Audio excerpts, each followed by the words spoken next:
जय श्री कृष्ण गोविंद हरे मुरारी श्री राधे नारायण वासुदेव श्री कृष्ण गोविंद हरे मुरारी हे नाथ नारायण वासुदेव श्री कृष्ण गोविंद हरे मुरारी हे नाथ नारायण वासुदेव हे नाथ नारायण वासुदेव हे नाथ नारायण वासुदेव हे नाथ नारायण वासुदेव हे नाथ नारायण वासुदेव हे नाथ नारायण वासुदेव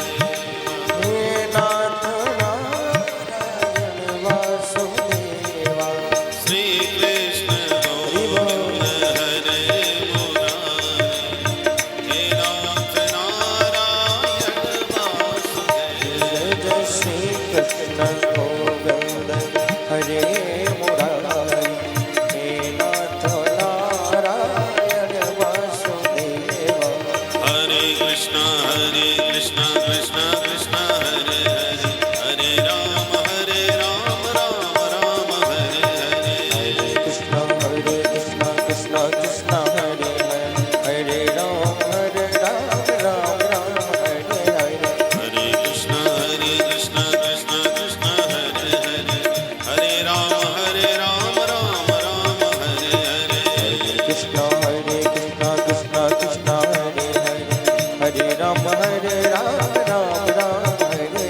हरे कृष्ण कृष्ण हरे हरे हरे राम राम राम हरे हरे हरे कृष्ण कृष्ण कृष्ण हरे हरे हरे राम राम राम हरे हरे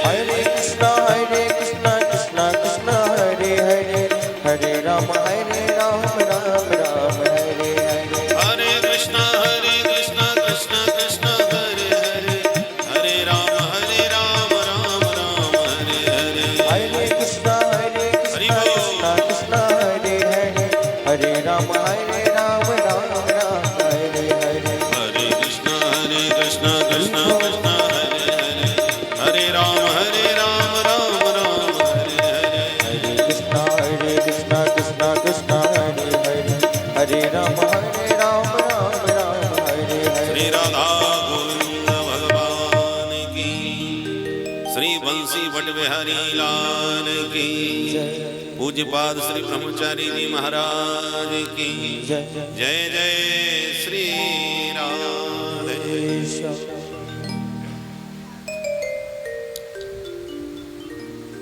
परम मंगलमय परम पवित्र पुरुषोत्तम मास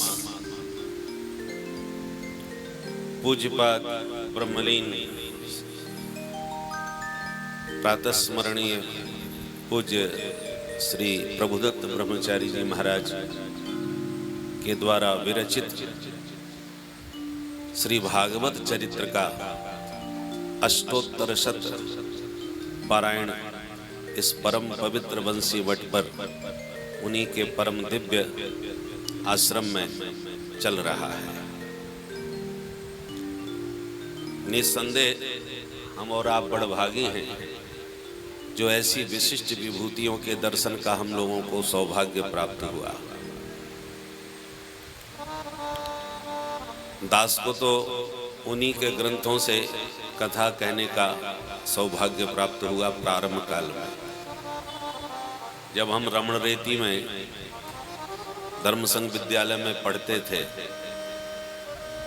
तो रमण रेती के संत श्री संत दास जी महाराज, उन्होंने एक बार हमसे कहा, जब धर्म संघ में पढ़ते थे तब श्री रामानुजाचार्य जी महाराज प्रतिदिन 1 घंटे भागवत सुनाने आते थे, तो हम लोग सब बड़े आनंद से सुनते थे विद्यार्थी। परंतु धर्म सम्राट श्री स्वामी करपात्री जी महाराज के कृपा पात्र ब्रह्मचारी श्री केशव मणि जी महाराज, बाद में उन्होंने संन्यास ग्रहण कर लिया जो श्री केशवानंद सरस्वती जी के नाम से जाने गए। पर वृद्धावस्था में उनकी नेत्र ज्योति चली गई, इसलिए दास को उनकी सेवा का सौभाग्य प्राप्त हुआ। तो श्री रामानुजाचार्य जी महाराज के मुख्य श्रोता श्री स्वामी जी महाराज हुआ करते थे, केशव मुनि। चूंकि मैं उनकी सेवा में था, इसलिए मैं ही उन्हें लेके आता था, मैं ही उन्हें छोड़ने जाता था। तो और विद्यार्थी कदाचित बैठे या न बैठे, उनकी स्वतंत्रता थी, पर हमारा बैठना अनिवार्य था। स्वामी जी को कब कोई किसी वस्तु की आवश्यकता पड़ जाए तो और कोई विद्यार्थी सुने न सुने, हमें तो सुननी पड़ती थी। चाहे नींद आवे, चाहे मन लगे या न लगे, स्वामी जी कब आवाज लगा दे। तो स्वामी जी की सेवा के सौभाग्य से हमें श्रवण का सुअवसर प्राप्त हुआ। कभी कभी तो किसी श्लोक पर दोनों के बीच खूब बहस हो जाती, तो सूत सौनक संवाद चलता था। विद्यार्थी और रमण रेती के कुछ संत आकर के सुनते थे, तो सूत सौनक संवाद चलता था। कब किस बात पर बहस छिड़ जाए तो एक ही श्लोक की व्याख्या कई कई दिन तक चलती रहती है। अमुक आचार्य जी ने ऐसा लिखा है, अमुक टीका में ऐसा लिखा है। सभी टीकाओं के भावों का दिग्दर्शन कराया। और कैसा वातावरण था उस समय। कई संत थे जिन्हें भागवत लगभग कंठस्थ थे, एक नहीं। श्री रामानुजाचार्य जी महाराज तो भागवत के सबके गुरु थे, वो तो सबको पढ़ाते ही थे। दास को भी उनसे पढ़ने सुनने का सौभाग्य प्राप्त हुआ। हम विद्यालय में भले ही पढ़ने नहीं गए, पर महाराज श्री वहीं पर पधारते थे, तो हमको भी सुनने का अवसर मिलता था। तो कदाचित किसी दिन नहीं आ पाए, टेलीफोन तो उस समय थे नहीं, तो सूचना भी नहीं आती थी और गुरुजी भी नहीं आते थे। तो जो विद्यार्थी और रमण रेती के संत सब बैठते थे, वो कहते, भाई विद्यार्थियों, तुम में से कोई एक सुना दो कुछ, ताकि हम लोग आए हैं तो व्यर्थ में तो समय न जाए। लगता है गुरुजी आज नहीं आएंगे, आज काफी विलम्ब हो गया, थोड़ा बहुत आप में से कोई सुना दो। तो कोई विद्यार्थी सुनाने की हिम्मत नहीं कर पाता, क्या सुनाए भाई। एकदम अचानक पहले से कोई कहा होता, सूचना होती तो कुछ तैयारी करते। तो श्री दामोदर दास जी महाराज एक संत थे, उन्होंने हमारी तरफ देखा, क्योंकि हम स्वामी जी की सेवा में बैठे थे। भाई विद्यार्थी, तुम कुछ सुनाओ। तो हमने हिम्मत कर दी और बैठ के सुना दिया कुछ। और जैसे ही सुनाना प्रारंभ किया, तब तक गुरुजी आ गए। तो हम हड़बड़ा के तुरंत नीचे उतरे। गुरुजी ने हमको देख लिया बैठे हुए, तो बोले, हाँ हाँ तुम सुनाओ, तुम सुनाओ। उस समय हमारा यज्ञोपवीत हुआ था, हमारा प्रवेश ही था, 13 वर्ष की अवस्था थी। तो जनेऊ हुआ था, तो हम जनेऊ धारण करके जो दंड दिया जाता है और जो कौपिन आदि धारण किया था, तो उसी भेष में रहते थे। और वो भस्म लगा लिया करते थे स्वामी जी को देख देख करके। तो गुरुजी हमको जब भी हम आते थे, बोले, आइए शंकराचार्य जी, ऐसा कह के बुलाते थे। श्री रामानुजाचार्य हमसे विशेष स्नेह करते। तो यदि हम ना बैठे तो पूछते थे, अरे वो हमारे शंकराचार्य जी कहाँ गए, ऐसे करके। तो उनका विशेष स्नेह था। पर हम उस समय देखे जब गुरुजी श्लोकबद्ध एक एक श्लोक की खूब व्याख्या करके सुनाते थे, वहाँ न तो श्रोताओं को रिझाने का कोई तात्पर्य था और ना ही विद्यार्थियों को पढ़ाने का कोई तात्पर्य था। वहाँ तो केवल गुरुजी बोल रहे हैं और स्वामी जी महाराज ध्यान से सुन रहे हैं। वही मुख्य सूत सौनक जी थे। तो कदाचित गुरुजी की दृष्टि से यदि एक दो श्लोक छूट जाए, एक भी श्लोक छूट गया और आगे की उन्होंने व्याख्या प्रारंभ कर दी, तो श्री राम सुजान ब्रह्मचारी जी थे, जो केशव मणि जी की सेवा में सतत रहते थे। जब वो कहीं चले जाते थे तो हमको दायित्व मिलता था सेवा का, तो वो तुरंत टोक देते थे, गुरुजी वो एक श्लोक छूट गया, नीचे से बोल पड़ते थे। तो गुरुजी जब देखते, अरे, तो बार बार उनको प्रणाम करते, बोले, धन्य है साहब, आपको पूरी भागवती कंठस्थ है, एक भी श्लोक छूटने नहीं देते थे। और केवल गुरुजी के हम बोलते हो सो बात नहीं। हमने उनको देखा कि स्वामी जी की सेवा में लगे रहते थे, तो जैसे कुछ प्रसाद बना रहे हैं, फुल्का बना रहे हैं, भोजन के बहुत प्रिय थे स्वामी जी। सुगंध से ही बता देते थे कि क्या सब्जी बन रही है या कहाँ भंडारा हो रहा है। हमको बुला के कहते थे, विद्यार्थी लगता है संत दास जी के यहाँ भंडारा है। हमने कहा आपको किसने सूचना दी? बोले हमारी नासिका बता रही है, बढ़िया शुद्ध घी का माल बन रहा है। मैं जब उनको फुल्का बना के पवाता था तो मेरे को पाक शास्त्री कह के बुलाते थे। बोले एकदम गेंद जैसी रोटी हो, तब बोले बढ़िया रोटी बनाते हो फुल्का। नेक भी फूल नहीं पाया, बोले अरे बेकार। तो स्वामी जी महाराज भी ऐसे, उनको तो पूरी भागवत उपस्थित थी। मेरे से कहते थे, देखो बेटा हम किसी का उधार रखना नहीं चाहते, तुमने हमारी सेवा करी तो बदले में हम कुछ दें। रुपया पैसा हमारे पास है नहीं, हम तो पैसे से हाथ लगाते नहीं, सन्यासी हैं। और कुछ देने के लिए हमारे पास नहीं, हमारे पास विद्या है तो विद्या दान थोड़ा आपको कर देते हैं, क्योंकि उत्तम विद्या प्राप्ति का यही साधन है। गुरु शुश्रूषया विद्या पुष्कलेन धनेन वा अथवा विद्या विद्या चतुर्थम नैव साधन। गुरु सेवा से विद्या प्राप्त करो, ये सर्वोत्तम है। सदगुरु की सेवा करो, बदले में उनसे विद्या ग्रहण करो, उत्तम। दूसरे नंबर पर पुष्कलेन धनेन वा, या तो जो गुरुजी ने पढ़ाया है उसके बदले में कुछ गुरु दक्षिणा दो, पैसा से विद्या प्राप्त करो। तीसरा अथवा विद्या या विद्या, तुम्हें कोई विद्या प्राप्त है और गुरुजी को नहीं मालूम, तो गुरुजी से तुम विद्या प्राप्त करो, अपनी विद्या गुरुजी को दो। विद्या से विद्या का आदान प्रदान। हमको तांत्रिक विद्या आती है या ज्योतिष विद्या आती है, आपको व्याकरण आता है, व्याकरण हमें पढ़ाओ, ज्योतिष हम पढ़ाई। इस प्रकार से विद्या का आदान प्रदान, ये तीसरा। चतुर्थम नैव साधनम, तीसरा कोई उपाय नहीं है विद्या प्राप्ति का। सेवा से, धन से या विद्या से विद्या का आदान प्रदान। तो गुरुजी श्री स्वामी जी महाराज की जब सेवा से हम जाना, भले ही हम पढ़ना ना चाहें तो भी स्वामी जी बोले भाई आज सेवा की है, पहले कुछ पढ़ के जाओ। कुछ ना कुछ बढ़िया बढ़िया श्लोक लिखाते थे। देखो नीति का कितना बढ़िया। नरस्य चिन्हम नरकागदस्य, नरक से आए हुए प्राणियों के क्या चिन्ह होते हैं जरा देखो। कार्पण्य देवसो स्वजरेषु निंदा कुचैलिता नीच जनेषु भक्ति अतीव रोषः कटुका च वाणी नरस्य चिन्हम नरकागतस्य। इस प्रकार से वो लिखा करके हमको याद कराते थे। बोले इसको रट लो, बहुत बढ़िया। तो उनसे थोड़ी इस प्रकार से विद्या प्राप्त हुई। तो वहां पर हमने देखा, जब उस दिन हम बैठ गए गद्दी पर, तो संतदास जी हमसे बड़े प्रभावित हुए। तुमने साहस तो दिखाया इन विद्यार्थियों में, आपने सबकी नाक तो नहीं कटने दी। भले गुरुजी आ गए तो बात बन गई, बाकी आपने साहस दिखाया, बहुत अच्छा लगा। तुम हमको सुनाया करो। हमने कि महाराज हमने तो अभी कभी व्यास गद्दी पर बैठे नहीं, सुनाएंगे तो क्या सुनाएंगे आपको। तो श्री संतदास जी महाराज ने पूज्य श्री प्रभुदत्त ब्रह्मचारी जी महाराज के 118 खंड थे संभव हैं, वो सब इकट्ठा हमको दे दिया। बोले इसको पढ़ो और पढ़ करके फिर हमको सुनो। ठीक है महाराज। तो संतदास जी का आश्रम पास में था, धर्म संघ विद्यालय के, जहां आजकल बलराम दास जी महाराज का पहला आश्रम।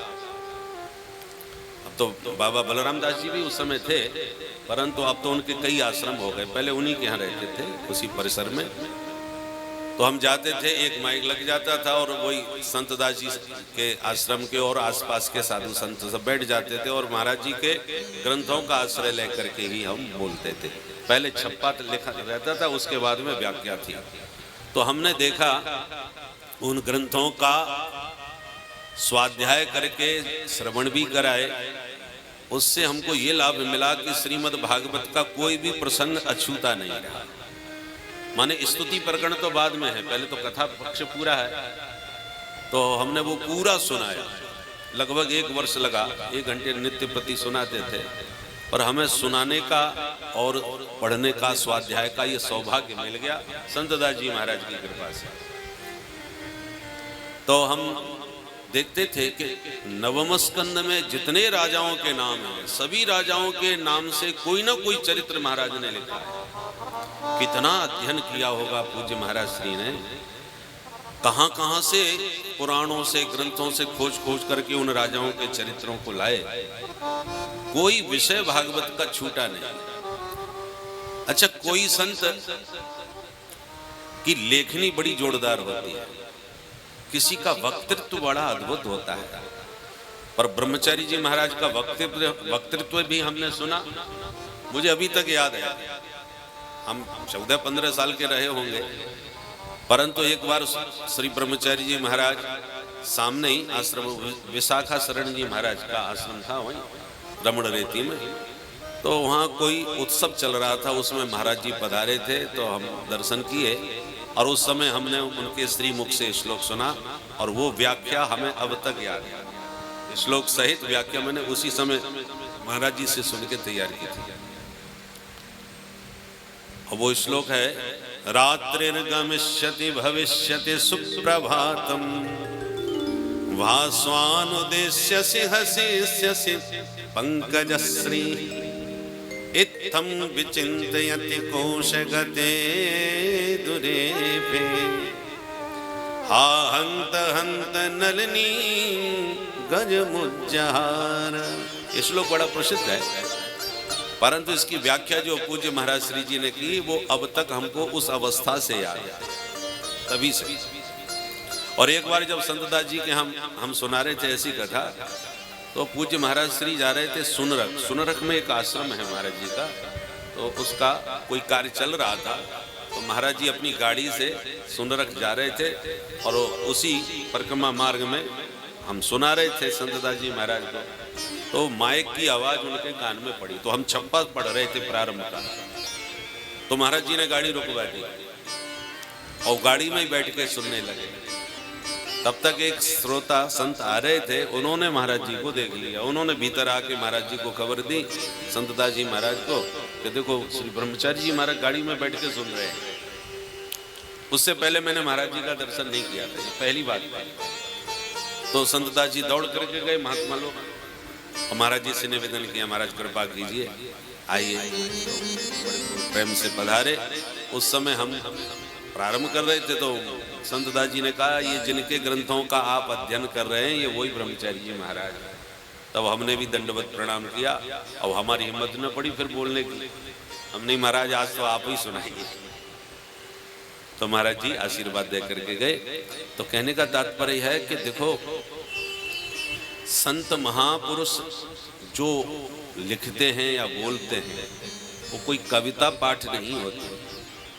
कविता तो कवि लोग करते हैं और कविता जो की जाती है वो बुद्धि प्रधान होती है, देश काल परिस्थिति के अनुसार वातावरण देख करके विषय वस्तु को विचार करके फिर शब्द वैभव के साथ बौद्धिक कौशल दिखाते हुए कविता पाठ की जाती है।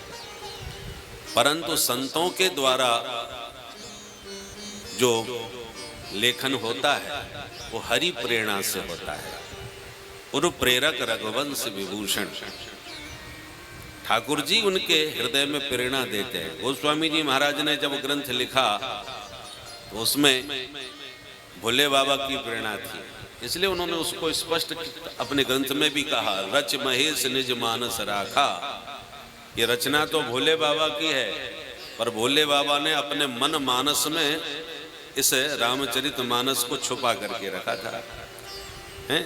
और पाए सुसमय उमा सनभाखा, अवसर पा करके पार्वती जी को राम कथा भोले बाबा ने सुनाई। तो रचना महादेव की है, उनके मन में रखी हुई थी, उमा जी को तो उन्होंने सुनाई, पर उनके प्रसाद के रूप में हमको प्राप्त हो गई। तुलसीदास हैं? तो बोले के भोले बाबा के आशीर्वाद से उनके मन का मानस मेरे हृदय में आया है, इसलिए मैं इसका नाम रामचरित मानस रखता हूं, क्योंकि भोले बाबा की दिव्य रचना उनके मन मंदिर से मेरे हृदय मंदिर में आई और मैंने आप सबके लिए सुलभ की। इसलिए स्वांत सुखाय तुलसी रघुनाथ गाथा। गोस्वामी जी कहते मैं दुनिया को रिझाने के लिए नहीं सुना रहा, या अपना पांडित्य दिखाने के लिए नहीं सुना रहा। देखो मैंने कितना अध्ययन किया है, मेरे कविता पाठ को देखो, मेरे वैदुष्य को देखो, क्योंकि मैंने अपने ग्रंथ में नाना पुराण निगमागम सम्मतम यत, ये सबका सार निकाल करके रखा है। तो वो अपना वैदुष्य दिखाने के लिए नहीं, बोले स्वांत सुखाय, हम अपने मन को सुख देने के लिए अपने। इसलिए गोस्वामी जी के मुख्य श्रोता मनी राम जी, उन्हें अपने मन को ही श्रोता बना करके कथा सुनाई। संत ये चरित्र क्यों लिखते हैं? अरे इतने ग्रंथ लिखे हुए हैं, रामचरित्र, रामायण शतकोटि अपार, करोड़ों रामायण लोगों ने लिखी। हमारे श्रद्धे पंचरसाचार परम पूज्य श्री सदगुरुदेव भगवान श्री स्वामी रामहर्षण दास जी महाराज ने, उन्होंने भी रामायण लिखी, प्रेम रामायण, बिल्कुल गोस्वामी जी के ग्रंथ के समान 7 कांडों से युक्त अद्भुत ग्रंथ है। दोहार, चौपाई, सोरठा छंदादि में सुसज्जित है। तो माने अब तक आचार्यगण लिख रहे हैं, ये नहीं कि इदमित्थम हो गया बस हो गया, अब आगे कुछ नहीं। हरि अनंत, हरि कथा अनंता, ठाकुर जी के अनंत अवतार हैं, उनके अनंत चरित्र हैं। निरंतर कोई गाता रहे तो भी नहीं गा सकता। जैसा कि भोले बाबा के बारे में लिखा है, असित गिरि समम स्यात् कज्जलम सिंधु पात्रे, सुरतरु बरु शाखा लेखनी पत्र मुरबी, लिखत यदि गृहीत्वा शारदा सर्वकालम, तदपि तब गुणानाम ईश पारम न याति। हे ईश्वर, आपके गुण इतने हैं कि कोई लिखने के लिए बैठे और काय से लिखे, असित गिर समम स्यात् कज्जलम, जितने पहाड़ हैं, पर्वत, हिमालय आदि, इन सबको पीस करके, और सिंधु पात्रे, समुद्र के पात्र में ये सारे पहाड़ों को घिस करके पीस के रख दिया जाए और फिर उसकी स्याही बनाई जाए। स्याही कितनी हो?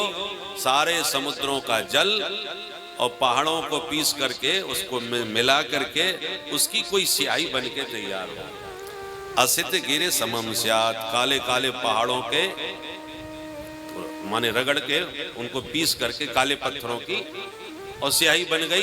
काय में? सिंधु पात्रे, समुद्र के पात्र में। और फिर लेखनी, स्याही तो इतनी हो गई समुद्र के बराबर, क्योंकि स्याही खत्म ना हो जाए चरित्र लिखने के लिए, इसलिए समुद्रों में काले पत्थरों को रगड़ करके स्याही बनाई।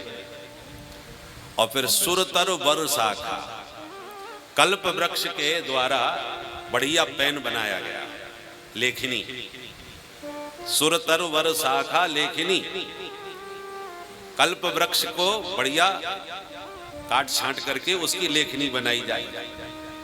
और फिर लिखा किस पर जाए? पत्र मुर्वी, उर्वी माने पृथ्वी, संपूर्ण पृथ्वी को चरित्र लिखने के लिए पत्ता के रूप में प्रयोग किया जाए, सारी धरती। तो असित गिरि समम स्यात् कज्जलम सिंधु पात्रे, सुरतरु बर शाखा लेखनी पत्र मुर्वी।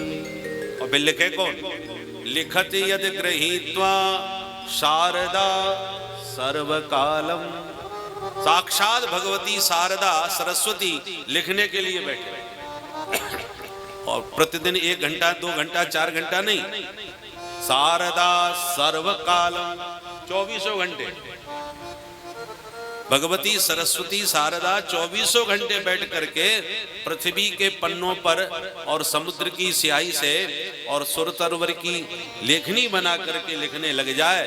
पर तदपि तब गुणानामीश पारम न याति, फिर भी ईश्वर, हे प्रभु, आपके गुणों का वो पार नहीं पा सकती। इतना सब साधन जुटा करके साक्षात भगवती शारदा भी प्रभु के गुण गणों का पूरी तरह गायन करने में सर्वथा असंभव, असमर्थ है। इतने अनंत चरित्र हैं, इसलिए कोई ये नहीं कह सकता कि जो हम गा चुके अब गाने योग्य कुछ नहीं रहा। आज भी आचार्यगण निरंतर गा रहे हैं। जैसे पूज्यपाद श्री ब्रह्मचारी जी महाराज ने श्री भागवत चरित्र हृदय में हरि की प्रेरणा से लिखा, क्योंकि वो जानते थे कि कलयुग में जो व्यासगण होंगे वो प्रायः संस्कृतज्ञ नहीं हो पाएंगे, व्याकरण के उतने महापंडित नहीं हो सकेंगे। गोस्वामी जी ने भी इसी भाव से लिखा कि रामायण तो बहुत हैं, सब संस्कृत में है। उन्होंने भी संस्कृत में लिखने का प्रयास किया, परंतु बात नहीं बनी, पन्ने गायब हो गए, चोरी हो गई। तब हनुमान जी ने प्रेरणा करी, बोले बाबा ने प्रेरित किया कि देखो संस्कृत में तो बहुत रामायण लिख चुके हैं, अब आप हिंदी में लिखो, क्योंकि भविष्य में संस्कृतज्ञ लोग नहीं होंगे तो राम जी के चरित्रों को लोग सुनेंगे समझेंगे कैसे। इसलिए गोस्वामी जी ने भाषा निबद्ध मत मंजुल मात अनुमति, भाषाबद्ध करके रामचरित मानस में राम जी का चरित्र विस्तार से गाया। परंतु कोई उन्हें कहीं ये ना समझ बैठे कि ये संस्कृत जानते नहीं थे, इसलिए हिंदी में दोहा चौपाइयों में लिख दिया ना। इसलिए प्रत्येक कांड में गोस्वामी जी ने संस्कृत के श्लोक लिखे, संस्कृत के श्लोकों में ही मंगलाचरण किया है। और मंगलाचरण भी बड़ा अद्भुत है। श्री गणेश के मंगलाचरण में गोस्वामी जी ने सिर्फ अनुष्टुप छंद में मंगलाचरण किया है और उसमें 4 बार वकार का प्रयोग कर दिया। वकार क्या है? ब्रह्म का बीजाक्षर है। वकार माने ब्रह्म का बीजाक्षर, और उसी बीजाक्षर से शुभारंभ किया। वर्णानाम अर्थ संघानाम रसानाम छंदसामपि मंगलानाम च कर्तारौ वंदे वाणी विनायकौ। 4 बार वकार का प्रयोग किया है और वाणी और विनायक दोनों का एक साथ ध्यान किया है अनुष्टुप छंद में। और अंतिम अक्षर भी रामचरितमानस के वकार पे ही विश्राम दिया। दह्यन्ति नो मानवा, अंतिम चरण मानवाह कह के वकार पर विश्राम दिया और वर्णानाम से शुभारंभ किया। तो ब्रह्म के बीजाक्षर से संपुटित है रामचरितमानस। तो गोस्वामी जी महाराज का भी इतने बड़े संस्कृतज्ञ होकर के भी, शास्त्रों के मर्मज्ञ होकर के, और फिर भी हिंदी में लिखा, क्योंकि संत और साक्षात महादेव की प्रेरणा थी ताकि भविष्य में रामायण घर घर तक पहुंचे और घर घर में वाणी से, घर घर में प्रत्येक सनातनियों के मुख से राम जी के गुण गणों का गायन हो। इसलिए रामचरितमानस हिंदी में लिखा गया। हमारे बुंदेलखंड क्षेत्र में तो बड़े मानस सम्मेलन होते हैं और महाराज सब के सब धुरंधर मानस के मर्मज्ञ लोग पहुंचते हैं। हमारे राजेश्वरानंद जी महाराज बुंदेलखंड के ही थे, उन्होंने तो पूरे विश्व में डंका बजा दिया महाराज मानस के आधार पर। क्या अद्भुत उनका प्रस्तुतिकरण। कविता एक व्यक्ति में एक ही गुण होता है, उनमें 3 गुण एक साथ थे। अद्भुत तो संगीतकार, कोई भी राग कोई भी ताल कभी भी कहां से भी चालू हो जाए। संगीतज्ञ भी थे और साथ ही साथ बहुत अच्छे कवि थे, किसी भी विषय पर उनकी कविता चालू हो जाती है। और मानस के अद्भुत पंडित थे, विद्वान थे, प्रस्तुतिकरण भी अद्भुत था, रचनाकार भी अद्भुत थे और संगीतज्ञ भी अद्भुत थे। तो मानस की चर्चा घर घर में लोग रामचरितमानस के माध्यम से जानने लगे। आज भारतवर्ष का सनातनी कोई भी हो, कितना भी निरक्षर हो, अनपढ़ हो, और ऐसा कोई नहीं जो रामचरितमानस की कोई पंक्ति न गुनगुनाता हो। अनपढ़ से अनपढ़ व्यक्ति भी कहते हैं भैया वही है सोई जो राम रच राखा। बात बात पर, व्यवहार में। तो कहने का मतलब यह है कि अनपढ़ों के वाणी से भी राम जी की चरित्र की पंक्तियां प्रकट होने लगे। ये चमत्कार उनकी रचना का। उसी दृष्टि को ध्यान में रखते हुए मानो संतों की और हरि की प्रेरणा से पूज्यपाद श्री ब्रह्मचारी जी महाराज ने भी जान लिया कि भविष्य में भागवत के भी मर्मज्ञ संस्कृतज्ञ लोग नहीं हो पाएंगे, इसलिए उन्होंने बढ़िया बढ़िया छप्पों के माध्यम से हिंदी में श्रीमद् भागवत का ही पावन चरित्र अपने दिव्य शब्दों में प्रस्तुत किया है। तो ये उनकी कविता मात्र नहीं है, जैसे गोस्वामी जी की पंक्तियां कविता न होकर के मंत्र हैं, एक एक चौपाई मंत्र हैं। लोग इसलिए संपुट लगा करके रामचरितमानस का पाठ करते हैं, जैसी जिसकी कामना होती है। कामना की पूर्ति के लिए संपुट लगाते हैं, काय के लिए? बोले सब ठीक ठाक बना रहे, मंगल होता रहे, तो मंगल भवना मंगल हारी कर दो। जैसी भावना जैसी कामना होता वैसे ही संपुट लग जाता है। तो इसका मतलब वो कविता नहीं है, वो साक्षात मंत्र है। हनुमान चालीसा तो आजकल महाराज बड़ा ही प्रसिद्ध हो रहा है।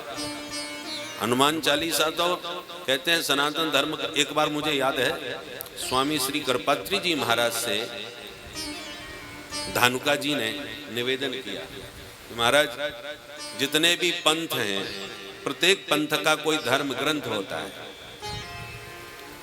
मुसलमानों का कुरान है, ईसाइयों का बाइबल है, सिखों का गुरु ग्रंथ साहब है। तो सबका कोई ना कोई धर्म ग्रंथ है। अब सनातनियों हिंदुओं से सनातनियों से पूछे तुम्हारा धर्म ग्रंथ क्या है? कोई वेद बताएगा, कोई पुराण भागवत बताएगा, कोई कहेगा भगवत गीता। न्यायालय में उसी की शपथ ली जाती है भाई। तो एक स्वर में कोई नहीं बता सकता हमारा सनातनी ग्रंथ यह है। तो स्वामी जी से कहा महाराज आप कोई ऐसा ग्रंथ सुनिश्चित करें कि हम कह सकें हमारा धर्म ग्रंथ ये है, अथवा आप कोई ऐसी रचना करें, आप तो धर्म सम्राट हैं, सभी धर्मों का सार निकाल करके कोई ऐसी रचना करें जिसकी शपथ या जिसको सर्वमान्य रूप से सनातन धर्म का धर्म ग्रंथ माना जाए। तब धर्म सम्राट स्वामी कृपात्री जी महाराज ने कहा इसकी कोई आवश्यकता नहीं है, क्योंकि सारे सदग्रंथों का सार सर्वस्व गोस्वामी जी महाराज ने रामचरितमानस में भर दिया है। वो केवल रामायण नहीं, राम कथा ही नहीं है, नाना पुराण निगमा गमतम तम यत रामायणे निगदितम क्वचिदन्यतोपि। क्वचिदन्यतोपि में क्या है? जब निगम की बात कर दी, आगम की बात करी दी, पुराणों की बात कर दी, सबका स्मरण कर लिया, बोले इनका सार है, तो अब इनसे बचा क्या? जो कहा क्वचिदन्यतोपि, कुछ अन्य से भी लिया। तो अन्य क्या है? गोस्वामी जी कहते हैं इन ग्रंथों का तो सार है ही, कुछ अपने जीवन के अनुभव का भी मैंने इसमें प्रयोग किया है। क्वचिदन्यतोपि माने मेरे क्योंकि गोस्वामी जी का जो जीवन चरित्र बड़ा संघर्षमय था, तो संसार का उन्हें सब प्रकार से ज्ञान है। देखो जो बचपन से ही बाबा जी बन जाते हैं उन्हें सब अनुभव नहीं होते, गृहस्थ जीवन की कसौटियों से जो निकल के जाते हैं उन्हें असली अनुभव होता है। रास्ता तो चाहे निवृत्ति का हो चाहे प्रवृत्ति का हो, सब परमात्मा से ही मिलाने वाले हैं, पर दोनों में अंतर यही है, गृहस्थ जीवन प्रवृत्ति का मार्ग है, वैराग्यपूर्ण निवृत्ति का मार्ग है। दोनों मार्गों की स्थिति क्या है? एक सीधे शहर के बीचों बीच से निकलता है, दूसरा बाईपास निकल जाता है। तो निवृत्ति वैरागियों का जो मार्ग है ना वो बाईपास है, और हम घर गृहस्थियों का जो रास्ता है ना वो बीच शहर से निकलता है। तो बीच शहर के रास्ते से होता तो शॉर्टकट है, बाईपास में जरा घूम के जाना पड़ता है पूरा शहर। अंतर क्या है? बाईपास में आप फर्राटे से गाड़ी दौड़ाते होगे, ले जाओ कहीं कोई चक्कर नहीं है, खाली रास्ता मिलता है। और बीच शहर से जब रास्ता निकलता है तो बड़ी भीड़ मिलती है महाराज, वृंदावन के बांके बिहारी जी जैसी भीड़ है। गाड़ी को इतनी सावधानी से चलाना पड़ता है। अभी हम आ रहे थे ना भैया हमको लेकर के, तब भी हम देख रहे थे रास्ते में कब कौन सामने आ जाए, कोई आगे से मार रहा है तो कोई पीछे से। नेक भी आपकी गाड़ी टकरा गई तो बस हो गया बवंडर चालू। तो ये गृहस्थ जीवन का मार्ग भी कुछ ऐसी ही भीड़ से निकलने का है, बहुत सावधानी से कदम आगे बढ़ाने पड़ते हैं। देखो हमारे एक सेठ जी कहते थे कि परमात्मा को पाना सरल है, अध्यात्म का पथ सरल है, पर व्यवहार पथ निभाना बहुत कठिन है। एक को प्रसन्न किया, दूसरा नाराज, अच्छा तुम उन्हीं को हो जाओ, हमसे मतलब नहीं। कोई ना कोई मुंह भुलाए बैठा ही रहता है। हमारे सेठ जी, जिनके हम रहते थे, बिशन चंद सेठ जी, उनके यहाँ एक वाक्य लिखा हुआ था, सबको प्रसन्न करने की कामना करना महामूर्खता है।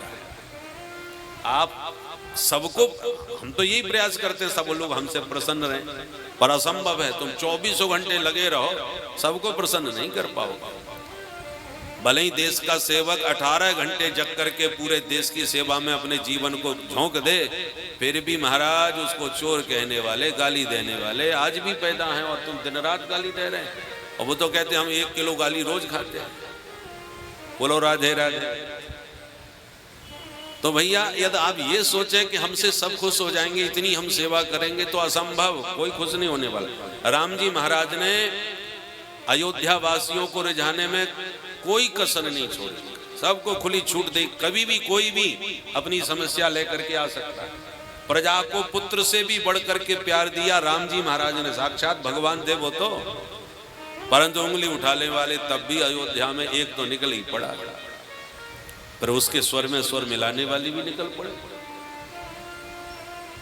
अब इस भगवान के जितने अवतार होते हैं ना, वो हमको शिक्षा देने के लिए तो होते हैं। भागवत में भी लिखा है, मर्त्यावतारस्त्वहि मर्त्य शिक्षणम। हनुमतलाल जी पंचम स्कंद में राम जी की स्तुति गान करते हुए कहते हैं कि हे प्रभु, आपने जो मानव रूप में अवतार लिया है, वो मानवों को शिक्षा देने के लिए लिया है कि संसार में कैसे रहना चाहिए। इसलिए कहा रामो विग्रहवान धर्म। राम जी कौन है? बोले धर्म के विग्रह, मूर्तिमान धर्म। अब धर्म किसे कहते हैं, धर्म का स्वरूप क्या है, हम लोग न तो शास्त्रों को पढ़ पाते हैं, न उसमें से समझ पाते हैं। इसलिए आचार्यों ने कहा कि तुम्हें धर्म का मर्म जानना है तो बहुत शास्त्र पढ़ने की जरूरत नहीं, राम जी के चरित्र को समझ लो, तुमने धर्म को समझ लिया। क्योंकि राम जी साक्षात धर्म के विग्रह हैं। राम जी का चरित्र समझ में आ गया तो धर्म समझ में आ जाएगा। रामो विग्रहवान धर्म। धर्म का मतलब क्या होता है? कर्तव्य। पिता का पुत्र के प्रति क्या धर्म है, और पुत्र का पिता के प्रति क्या धर्म है, मित्र का मित्र के प्रति क्या धर्म होता है, भाई का भाई के प्रति क्या धर्म होता है, राजा का प्रजा के प्रति क्या धर्म होता है। ये सारे धर्म आपको देखो, धर्म का एक एक सूत्र तो अलग अलग पात्रों में दिखाई पड़ेगा। जैसे सत्य की बात आवे कि सत्य बोलना चाहिए, प्राणी मात्र का धर्म है सत्य प्रतिज्ञ हो। अब ऐसा सत्य प्रतिज्ञ कौन था तो याद आएगा, कोई कहेगा हरिश्चंद्र, सत्यवादी हरिश्चंद्र। एक नाम आ जाएगा। पुत्र का माता पिता की सेवा में परम कर्तव्य है उसका, पुत्र का कर्तव्य है, धर्म है, माता पिता की सेवा करे। कौन? बोले श्रवण कुमार। श्रवण कुमार की तरह पितृभक्त होना चाहिए, हरिश्चंद्र की तरह सत्य प्रतिज्ञ होना चाहिए। ऐसे एक एक अलग अलग धर्म का उदाहरण आपको अलग अलग पात्रों में मिल सकता है।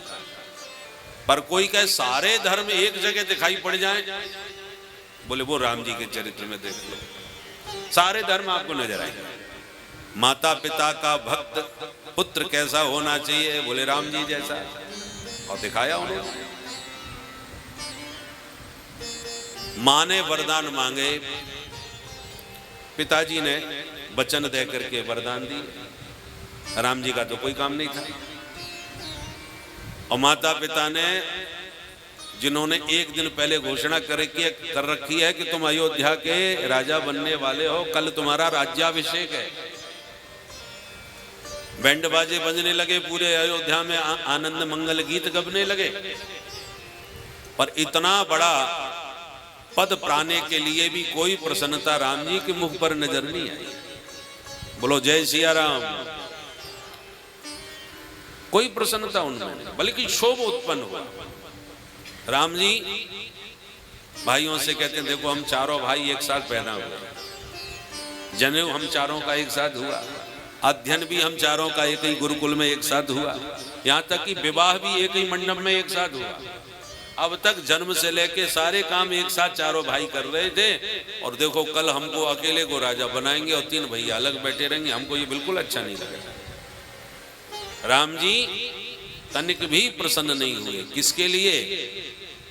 जिस अयोध्या के वैभव को देखकर इंद्र को भी जलन होती थी, स्पृहा होती थी, देवता भी ललचाते थे उस ऐश्वर्य को देखकर। त्यक्त्वा सुदुस्त्यज सुरेप्सित राज्य लक्ष्मी, सुरेप्सित राज्य लक्ष्मी त्यक्त्वा, देवताओं के लिए भी ललचाने वाला वह ऐश्वर्य अयोध्या का एक झटके में त्याग दिया राम जी ने। राजा बनने की प्रसन्नता, राजा बनने का समाचार सुन के प्रसन्नता नहीं हुई, और जब माता पिता ने 14 वर्ष के वनवासी बना दिए तो कोई क्षोभ नहीं हुआ, बल्कि प्रसन्न होने लगे कि वाह, ये हमारे मन की बात है। कहना बहुत सरल है, हम लोग आते हैं ना, दुख में तड़फो मती, सुख में फूलो मती, पर ऐसा होता नहीं। जहां दुख आया तो चेहरे पे 12 अलग ही बच जाते हैं। दुखी व्यक्ति, परेशान व्यक्ति का चेहरा देखते ही समझ में आ जाता है कि टेंशन में है थोड़ा। और नेक धन मान प्रतिष्ठा कुछ प्राप्त हो जाए तो हमारा चेहरा अलग ही चमक जाता है। कहने की जरूरत नहीं पड़ती, चेहरा बता देता कि ज्यादा ही खुश है। गाते भले ही हैं, परंतु व्यक्तिगत रूप से प्रैक्टिकल ऐसा नहीं होता। और राम जी के चरित्र में देखिए,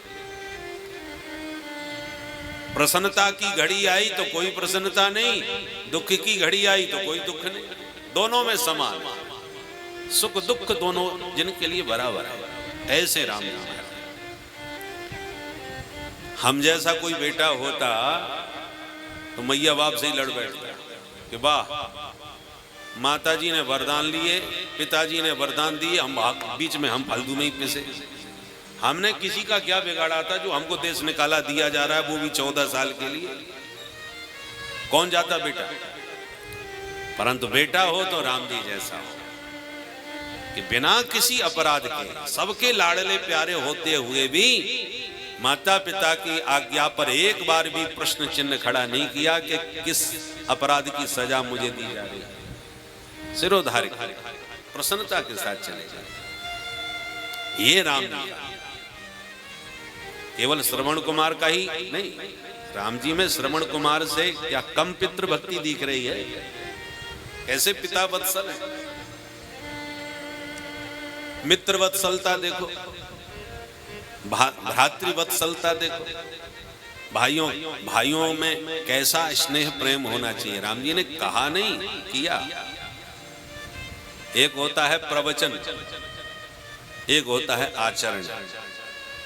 तो राम जी ने प्रवचन नहीं किया धर्म का, आचरण किया, और अपने आचरण से उपदेश दिया।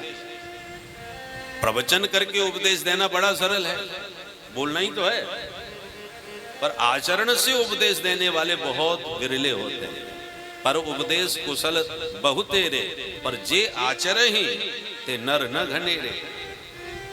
जो आचरण के द्वारा अपने प्रवचन को जीवन में उतार के उपदेश दें, वो ज्यादा लोग नहीं होते, गिने चुने ही होते हैं। तो राम जी महाराज ने प्रवचन से नहीं, आचरण से उपदेश दिया है धर्म का। पितृभक्ति करके दिखाई, भ्रातृभक्ति प्रत्यक्ष दिखाई। भरत जी और राम जी में इतनी प्रीति थी कि जब खेलते थे तो खेल कब होगा? जब 2 दल बने।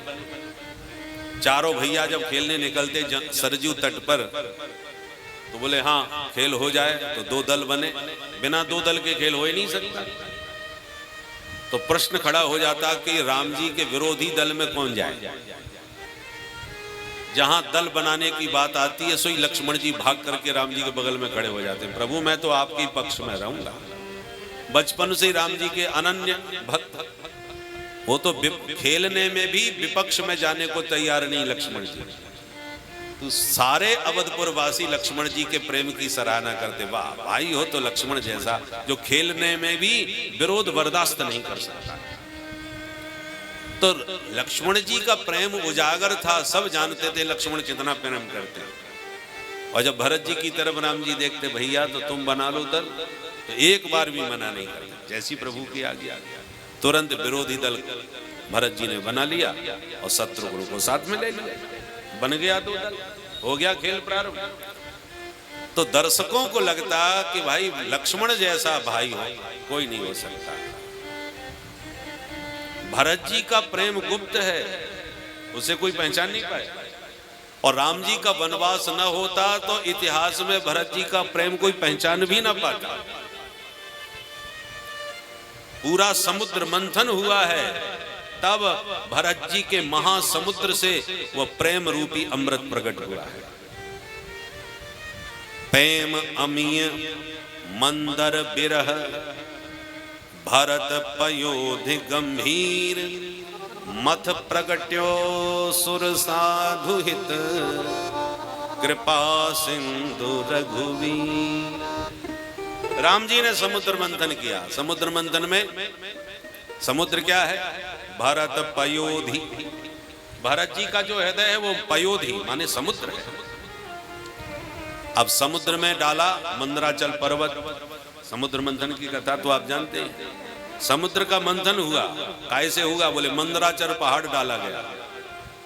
तो उसमें मंदराचल पहाड़ क्या है? मंदर बिरह। 14 वर्ष का जो वनवास है वो राम जी का विरह जो था 14 साल के लिए, वो भरत जी के पयोधि में मंदराचल पर्वत के समान गिरा। एक पत्थर डालो पानी में हलचल मच जाती है, छोटे से पत्थर से भी। और पूरा पहाड़ डालो तो महाराज पानी बहुत ऊपर तक उछल जाता है। जितना बड़ा पाषाण हो उतनी बड़ी हलचल जल में होती है। भरत जी का विशाल हृदय महासमुद्र है और उसमें 14 वर्ष के वनवास का राम जी का जो वियोग था वो मंदराचल पर्वत की तरह भयंकर रूप से गिरा। और फिर मंथन देवताओं ने किया, असुरों ने मिलके किया। तो राम जी ने यह समुद्र मंथन भरत जी के हृदय का किया।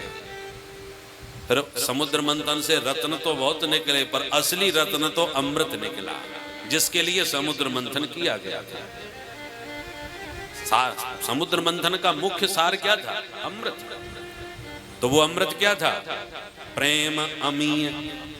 भरत जी के हृदय में जो राम जी का गुप्त प्रेम छुपा हुआ था, जो जगत जान नहीं पा रहा था कि भरत जी कितने प्रेमी हैं, उसी प्रेम रूपी अमृत को प्रकट करने के लिए प्रभु को ये 14 वर्ष के वनवास का मंदराचल पर्वत डाल करके भरत जी के पयोधि का समुद्र मंथन करना पड़ा। और तब राम जी का प्रेम जो भरत जी की वाणी से प्रकट हुआ, तब दुनिया जान पाई कि भरत जी कितने प्रेमी हैं। प्रेम अमीय मंदर बिरह भरत पयोधि गंभीर। छोटा मोटा तालाब नहीं था, गंभीर पयोधि, बहुत गहरा समुद्र। भरत पयोधि गंभीर। और मथ प्रगट्यो, मंथन किया, मथ प्रगट्यो सुर साधु हित कृपा सिंधु रघुवीर। राम जी ने मंथन किया। अब गुप्त प्रेम वो कैसे था? देखिए प्रेम का स्वभाव क्या है, प्रेम की परिभाषा क्या है? नारद भक्ति सूत्र में नारद जी ने प्रेम की परिभाषा दी है, तत् सुख सुखित्वम। जो अपने प्रियतम के सुख में ही अपना सुख मान ले, उसको विशुद्ध प्रेम कहते हैं। तो प्रेम तो हमारा ये तो प्रेम भूमि है श्री धाम वृंदावन। यहाँ पर गोपियों का प्रेम बहुत प्रसिद्ध हुआ। या तो रामावतार में भरत जी के प्रेम की चर्चा होती है, या कृष्णावतार में ब्रज गोपियों के प्रेम की चर्चा होती है।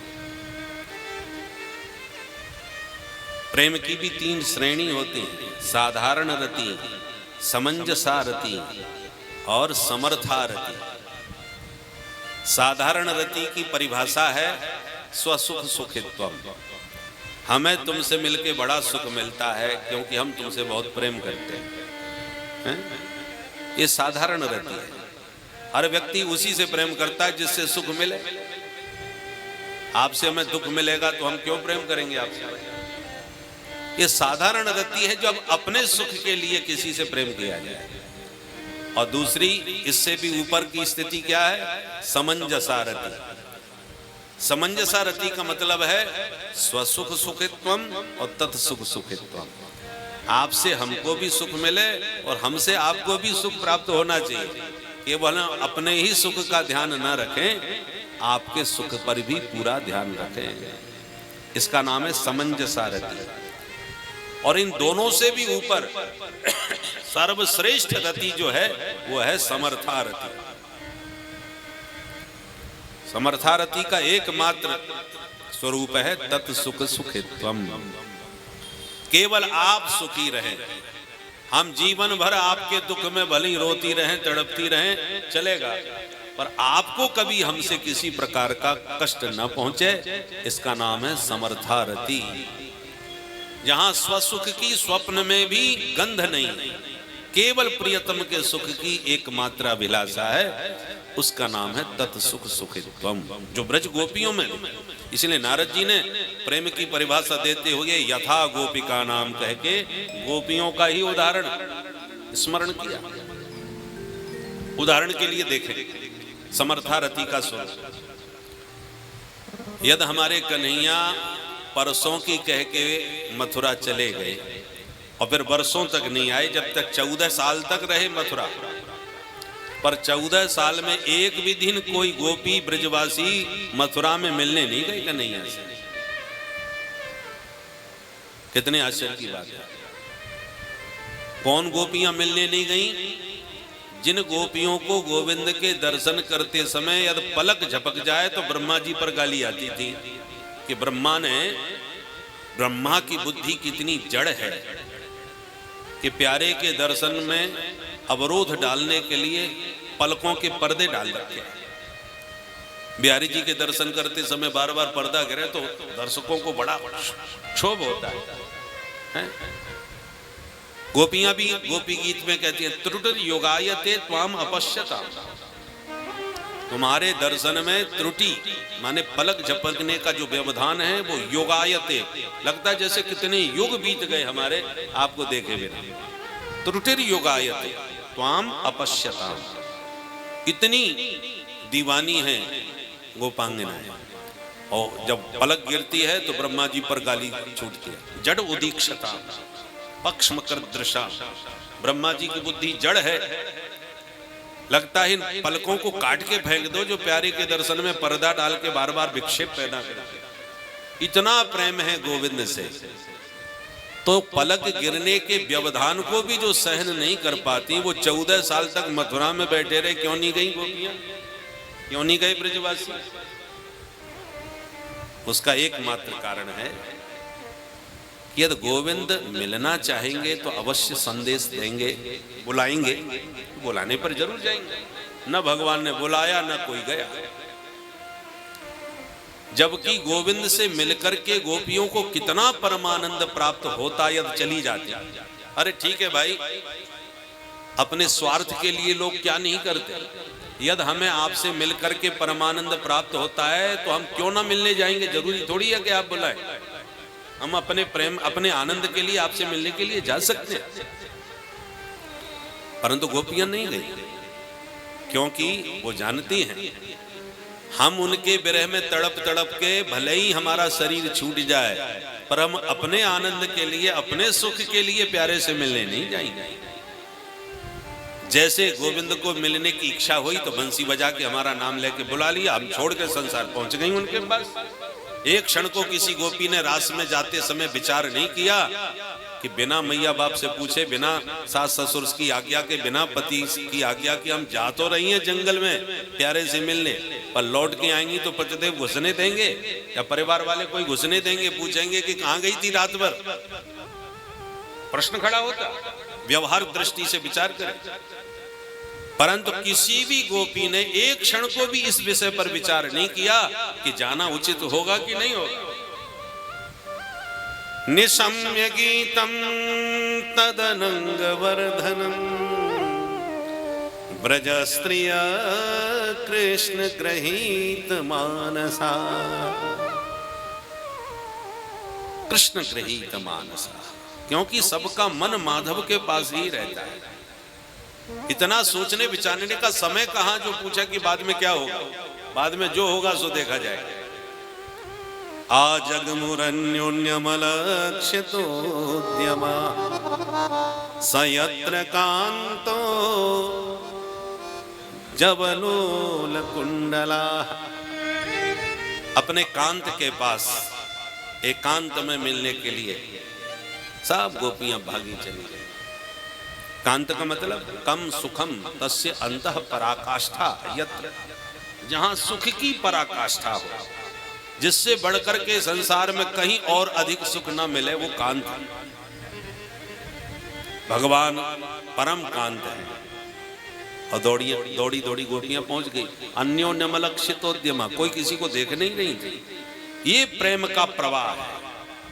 इतना प्रेम के प्रवाह में डूबी गोपियां पहुंच गईं बिना कुछ विचार किए, और जाति कह भी दिया गोविंद के चरणों में जाके, संत्यज्य सर्व विषयास्तव पादमूलम, सारे संसार को त्याग करके हम आपके पास आई हैं सरकार।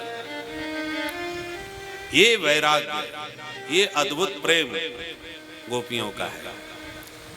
परंतु जो गोपियां इतनी बावली बन करके दौड़ी, गोपी प्रेम की ध्वजा, पहुंच गई प्यारे के पास। कब? जब बुलाया तब, बिन बुलाए नहीं। तो यदि बुलाना होता तो मथुरा से भी किसी को भेज देते, चली जाती। पर ना प्रभु ने भेजा, ना गोपियां कोई गई। अपने सुख के लिए जा सकती थी कि एक बार, अरे वो नहीं बुला रहे, साल भर नहीं बुलाया, 2 साल नहीं बुलाया, 5 साल नहीं बुलाया, 10 साल में तो कम से कम एक बार चली जाती कि क्या बात है, क्या शिकायत है हमसे भाई, जो इतने पास में रह करके भी हमको एक बार भी याद नहीं कर रहे, एक बार बुला नहीं रहे। किसी भंडारे में बुला लेते भाई, किसी उत्सव में बुला लेते, कुछ नहीं, जैसे उनसे कोई मतलब ही नहीं। गोपियों ने उद्धव जी से खरी खरी सुनाई, जानी मस्त्वाम यदुपदे पार्षदे समुपागतम, हम जानते हैं तुम्हें उसी मथुराधीश ने भेजा है, तुम उन्हीं के पार्षद हो ना। क्यों? ब्रज को छोड़ के ऐसे भागा है जैसे वन में आग लगने पर साथ जानवर भाग जाते हैं, जलता हुआ जंगल छोड़ के। इसे वृंदारण्य को भी विरह की आग में जला करके भाग गया। दूसरी बोली सही कह रही है बहन, ऐसे भागा है जैसे फलदार वृक्ष, जैसे फल के सब समाप्त हो जाते हैं वृक्ष से, एक भी फल नहीं रहा तो सब पक्षी उड़ जाते हैं। फल रहता है तो खूब पक्षी रहते हैं, और फल रहे तो वृक्ष से जैसे पक्षी उड़ जाते हैं वैसे उड़ गया। तीसरी बोली बहन, वो ऐसे भग गया जैसे विद्यार्थी पढ़ करके गुरुजी को प्रणाम करके चले जाते हैं। बोलो राधे राधे। चौथी बोली बहन, ऐसे भग गया जैसे अतिथि भोजन करके राम राम करके चले जाते हैं। एक बोली बहन, वो ऐसे भग गया है जैसे जार पुरुष का सेवन करके गणिका उसका परित्याग करके चली जाती है, जार पति को त्याग देती है। कोई बोली बहन, ऐसे भग गया है जैसे निकम्मे राजा को प्रजा त्याग करके चली जाती है। निकम्मे राजा को जैसे प्रजा त्याग देती है, ऐसे हमको त्याग के चला गया। एक बोली बहन, ऐसे भग गया जैसे भौरा पुष्प का पराग लेके फुर से उड़ जाता है। हजारों दृष्टांत दे डाले। सबके भीतर आक्रोश है, इसलिए सबने खूब खरी खरी सुनाई उद्धव जी के माध्यम से। मधुप के तब बंधो मास प्रशांघ्रिं सपत्न्या, कुछ बिलुलित माला कुंकुम श्मश्रुभिर्न। भौरे को बहाना बना लिया। मधुप कितब बंधो, कितब माने कपटी। अरे भौरे, तू उसी कपटी का भेजा हुआ है। अंघ्रिम मां स्पर्श, अंघ्री माने चरण, हमारे चरणों का स्पर्श मत कर, क्योंकि काले सब कपटी होते हैं। तेरे सारे लक्षण उसी से मिल रहे हैं, उसी का तू बंधु है, तेरे लक्षण भी। क्योंकि हम जब कोप कर जाती थी, कभी नाराज हो जाती थी, तो वो भी हमारे चरणों में नाक रगड़ रगड़ के हमें तुरंत खुश कर लेता। वेद में हम चाटुकारी, तेरी चाटुकारिता को भी हम बहुत अच्छी तरह उसी की तरह समझ रहे। हमारे चरणों में कैसे गुनगुना करके नाक रगड़ रहा है, लगता है उसने पूरा प्रशिक्षित करके तेरे को भेजा है, अपनी सारी कलाएं सिखा करके तुझे भेजा है।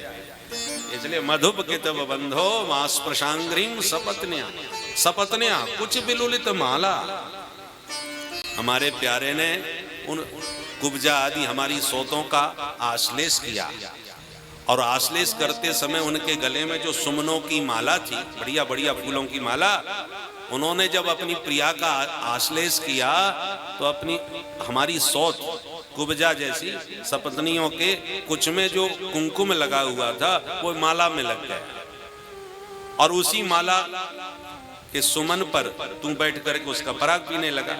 तो वो हमारी सौतों का कुछ कुंकुम तेरी मूंछों में लग गया।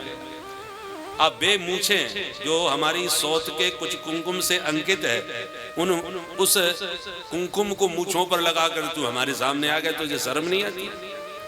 हमको चिढ़ाने के लिए, हमको मनाने आया है कि चिढ़ाने आया है? जले में नमक छिड़कने आया है? बोलो राधे राधे।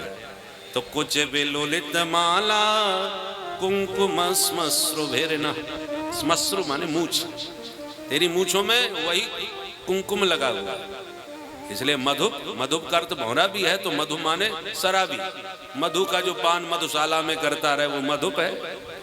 शराबी जब पी के आता है तो होश कहाँ रहता है कि मैं कहाँ पड़ा हूँ, क्या हो रहा है, कुछ होश नहीं रहता। तू भी बिल्कुल बेहोश है, तुझे भी होश नहीं कि तू किसके पास जा रहा है और किस दशा में आ रहा है। कुछ कुमकुम मूंछों पर लगा के हमारे पास आया है। जैसे शराबी को शरीर का भान नहीं रहता, वैसा तुझे भी अपने स्वरूप का कोई ध्यान व्यान नहीं। इसलिए अंग्रिम मास्पृश, हमारे चरणों से हाथ मत लगा।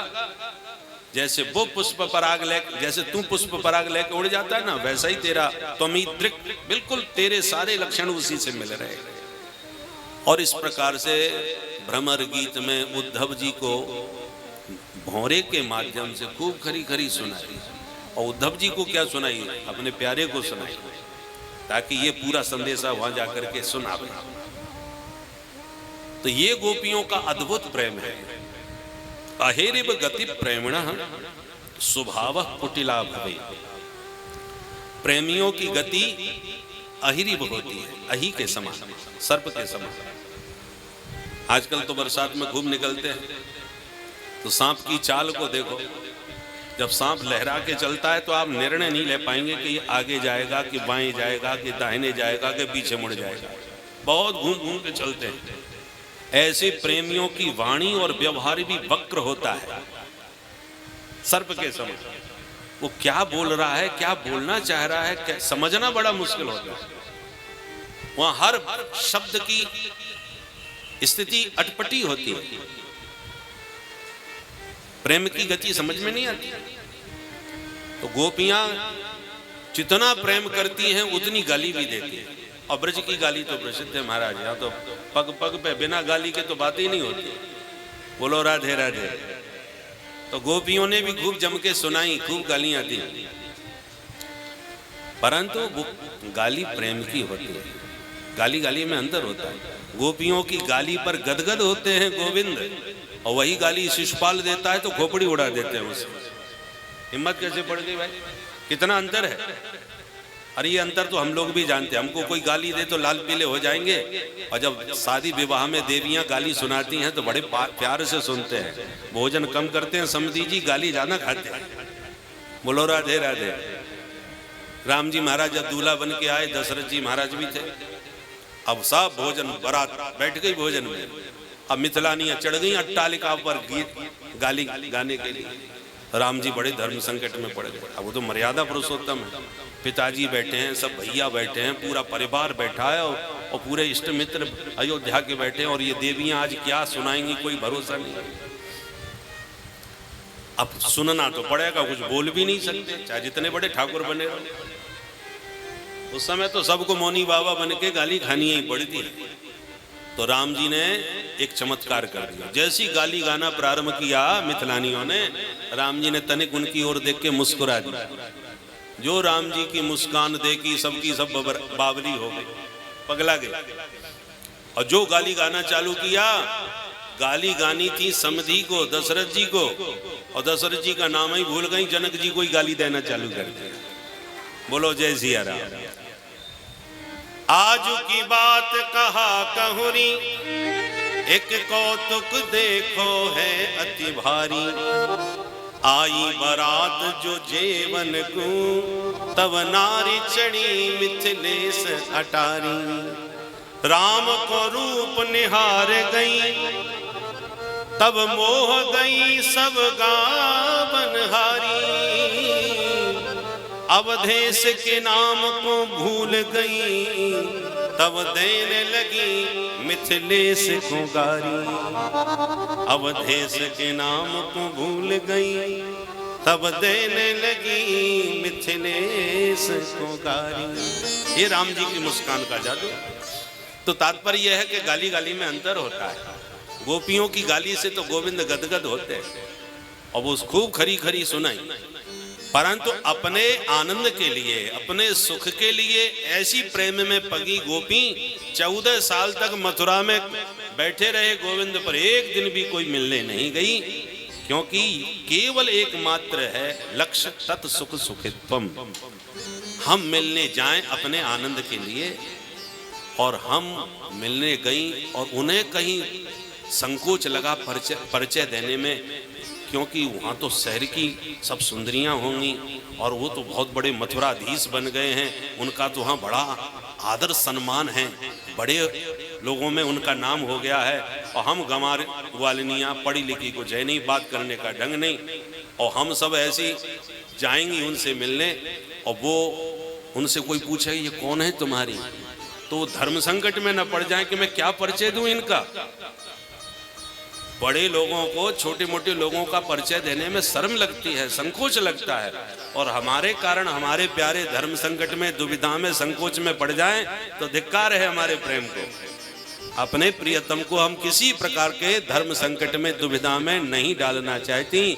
यदि उनका मन होगा तो अवश्य बुलाएंगे तो हम अवश्य उनसे मिलने, उनके दर्शन करने जाएंगे। परंतु यदि उनको संकोच लग रहा है, अरे संकोच लग रहा है तभी तो अभी तक नहीं बुलाया हमको 10 साल में, 14 साल तक। इसलिए गोपी स्वेच्छा से अपने सुख के लिए कभी मिलने नहीं गई। ये है गोपियों का अद्भुत प्रेम। देखो कुब्जा ने भी भगवान से कहा एक दिन और रुक जाओ हमारे घर, तो सुखदेव जी ने कुब्जा को गाली दी, दुर्भगे दमयाचत। 10वें स्कंद के आप उत्तरार्ध के पूर्वार्ध के अंत में देखें, दुर्भगा कह करके सुखदेव जी ने एक तरह गाली दी है कुब्जा को, ये दुर्भागिनी एक दिन और हमारे प्रभु को अपने घर रोकने का प्रयास कर रही है। क्यों जी, गोपियों ने भी तो प्रयास किया था रोकने का, रथ के आगे लेट गई, घोड़े पकड़ लिए, रथ जकड़ लिया, परंतु उनके प्रेम की बड़ी प्रशंसा कर रहे हैं। अंतर क्या है, गोपियां केवल प्यारे को सुख देने का प्रयास करती, उनसे सुख पाने का प्रयास नहीं करती। हमारे द्वारा हमारे प्रियतम प्राण वल्लभ प्रभु कैसे प्रमोदित हों, प्रसन्न हों, ये प्रयास है, तत् सुख सुखित्वम। पर कुब्जा ने जो रोकने का प्रयास किया वो अपने सुख के लिए। भगवान ने उसका मनोरथ पूर्ण किया तो बोले एक दिन और रुक जाओ, तो उसको दुर्भगा कह के डांट दिया सुखदेव, क्योंकि कुब्जा के प्रेम में स्वसुख की प्रधानता है, मुझे आपसे बड़ा सुख मिला, और गोपियों के प्रेम में तत्सुख की प्रधानता है कि हम इनको ज्यादा से ज्यादा प्रसन्न रख पाएंगे, ज्यादा से ज्यादा इनको आनंद दे सकेंगे। इसलिए आते ही गोपियों ने रास में एक ही बात कही, मयि वं विभोर्हति भवान गदितुं रसंसं संत्यज्य सर्व विषयांस्तव पादमूलम भक्ता भजस्व दुर्वग्रहमात्यजास्मान् देवो यथादि पुरुषो भजते मुमुक्षो। प्यारे, हम आपसे सुख पाने नहीं आई, आपको सुख पहुंचाने आई हैं। जब भगवान ने कहा प्रत्यात ततो ग्रहान, जाओ अपने घर को, हमें आवश्यकता नहीं। गोपियों ने कहा यदि हमको हमारा मिलन, हमारा आना आपको अनुचित नहीं, आपको उचित नहीं लगा तो ठीक है, हम लौट जाएंगे, भगवान बोले तो कह तो रहा हूं, लौट क्यों नहीं रही? बोले एक समस्या खड़ी हो गई। क्या? पादौ पदम न चलता तव पाद मूलात्। परमात्मा ने पैर इसलिए दिए हैं कि इन पैरों से चल के परमात्मा तक पहुंचो। अब पैरों ने परमात्मा तक पहुंच करके उन्हें पा लिया है। अब प्रभु को पाने के बाद ये पैर अब लौटना ही नहीं चाह रहे घर की तरफ, तो हम कैसे लौटे? पादौ पदम न चलता, आपको छोड़ के अब हमारे पैर घर की तरफ चले ही नहीं रहे। भगवान बोले तो मैं पहुंचा दूंगा, फिर तो पधारोगी। बोले करवाम किंबा, पहुंचा दोगे तो घर में जाके क्या करें वो बता दो, क्योंकि चित्त तो आपने चुरा लिया। चित्तम सुखेन भवतापहृतम, भवता अपहृतम चित्तम, आपने बंसी बजा के हमारा चित्त अपहृत कर लिया, चुरा लिया। और भगवान जिसका चित्त चुरा लेते हैं, भवता अपहृतम और भवतापहृतम दोनों ही। भवता अपहृतम, आपने चित्त चुरा लिया, पर जिसका चित्त प्रभु चुरा लेते हैं उसका भवतापहृतम, उसका भवताप भी हर लेते हैं। और आप हमारा चित्त चुरा करके भवताप में भेज रहे हो, हम लौटने के जाने वाली नहीं है। और लौटाना चाहते हो, पहले चित्त वापस लौटाओ, मन वापस लौटाओ, हम भी लौट जाएंगे, क्योंकि बिना मन के ये तन कुछ काम का ही नहीं है। कितनी अद्भुत अद्भुत तर्कना के द्वारा भगवान को निरुत्तर कर दिया गोपियों ने महाराज में। गोविंद ने प्रश्न किए थे 10 श्लोकों में क्यों आई हो, और गोपियों ने प्रणय गीत में 11 श्लोकों के द्वारा जवाब दिया कि इसलिए आई है। ये गोपियों का अद्भुत प्रेम है, परंतु वह प्रेम में गोविंद के सुख की प्रधानता है, इसलिए सभी ने गोपियों के प्रेम को मुक्त कंठ सराहा है। और नारद जी ने भी गोपियों के प्रेम का ही उदाहरण दिया है। और ये ब्रज की महिमा भी उन गोपियों के प्रेम से ही बड़ी है। और भागवत का अर्थ क्या है? भागवतानाम चरितम भागवतम, महाभागवतों का चरित्र श्रीमद् भागवत में है। तो भागवत में कृष्ण कथा की प्रधानता नहीं, गोपियों के प्रेम की और भक्तों के प्रेम की प्रधानता है। यदि गोविंद का ही चरित्र प्रधान होता तो इसका नाम भगवत पुराण होता, ना कि भागवत पुराण। भागवत तो भगवान के भक्तों को कहते हैं, भगवत भगवान है और भागवत भगवान के भक्त हैं। तो भागवतानाम चरितम, अब भागवतों का चरित्र गाओगे तो भगवान का चरित्र तो अपने आप आ जाएगा। भाई प्रहलाद जी की महिमा गानी है तो नरसिंह भगवान का तो चरित्र कहना ही पड़ेगा, उनकी महिमा तो बतानी ही पड़ेगी। ऐसी गोपियों के प्रेम की चर्चा करना है तो गोविंद का नाम तो लेना ही पड़ेगा, बिना गोविंद के गोपियों की चर्चा पूरी हो ही नहीं सकती। इसलिए प्रधानता तो भक्तों के चरित्र की है। ऐसे महाभागवतों के चरित्रों को इस श्री भागवत चरित्र के माध्यम से हमारे पूज्य श्रद्धेय ब्रह्मलीन श्री ब्रह्मचारी जी महाराज ने गाया है। और दूरदृष्टि को रखते हुए हम जो संस्कृतज्ञ नहीं हैं, ऐसे लोग भी गोविंद के गुण गणों का व्यासपीठ से गायन कर सकें, उस दृष्टि से यह चरित्र लिखाया गया है और गाया गया है। और हमारे श्री विनय जी भैया और हमारे श्री गोपाल भैया, ये दोनों ही भाई इस चरित्र को जन जन तक पहुंचाने के लिए बिल्कुल कटिबद्ध होकर के इसका प्रचार कर रहे हैं। हम इनके दिव्य प्रयास और पुरुषार्थ को बार बार हृदय से नमन करते हैं और प्रभु से प्रार्थना करते हैं कि पूज्य श्री ब्रह्मचारी जी के यह पावन वाणी, उनकी दिव्य कृति जन जन तक पहुँचे। और जैसे तुलसीदास जी की रामचरितमानस की तुलसी डाले बिना, तुलसी के बिना भोग नहीं लगता, ऐसी तुलसीदास जी की पंक्ति को गाए बिना कोई भी कथा पूरी नहीं होती। कोई ना कोई ऐसी कोई भी कथा हो, कथावाचक हो, और रामचरितमानस की पंक्ति तो एक ना एक दिन सुना ही देगा, उसके बिना बात पूरी नहीं होती। उसी प्रकार यह जन जन तक इतना व्यापक हो जाए कि भागवत कथा में भी बिना पूज्य ब्रह्मचारी जी की वाणी के बात पूरी न हो सके, ऐसी जब स्थिति बने। और वो निश्चित रूप से हमारे गोपाल भैया जी की, मैं जब आ रहा था, कल ग्वालियर से आया था, तो आते समय मैंने जब मोबाइल में देखा तो यहाँ का वो लिंक भेजी हुई थी भैया जी ने, जिसमें वो पाठ कर रहे थे मूल। तो वो मूल पारायण हमने सुना रास्ते में, क्या सुंदर स्वर के साथ प्रवाह था उन छप्पों का। हम बहुत देर तक सुने। हमको तो एक हाथ छप्पा तब का याद है जब हम श्री गणेश में सुनाए थे, मेरो तुमरो मिलन है, मेरो तुमरो मिलन। नारद व्यास नारद संवादा, फिर कही कथा जो सबके दादा। ऐसे करके छप्पे बहुत प्यार, पहले हमको 2-4 छप्पे याद भी थे।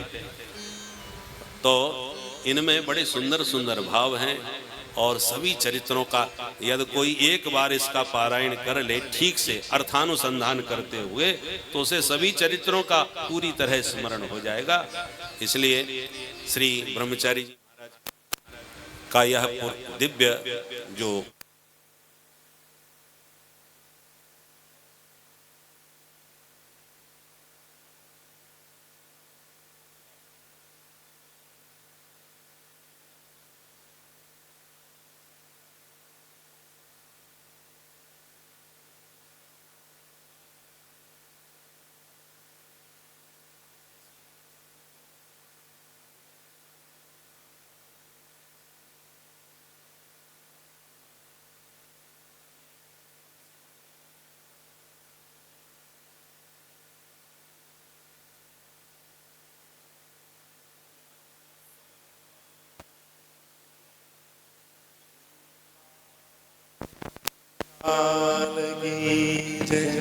पूज्य आचार्य चरण का बहुत बहुत साधुवाद। भगवत प्रेम के तत्व की चर्चा पूज्य आचार्य चरण के श्रीमुख से गोपी प्रेम की ध्वजा के द्वारा हम सबको श्रवण करने को प्राप्त हुई। हम पुनः आशा करेंगे समय समय पर पधार कर यहाँ पर पधारे हुए सभी भगवत वैष्णवों को आपकी वाणी का लाभ प्राप्त हो और जिनसे उनका भक्ति पथ और सुगम और सरल हो। जय जय श्री राधे श्याम गोविंद मेरो है गोपाल में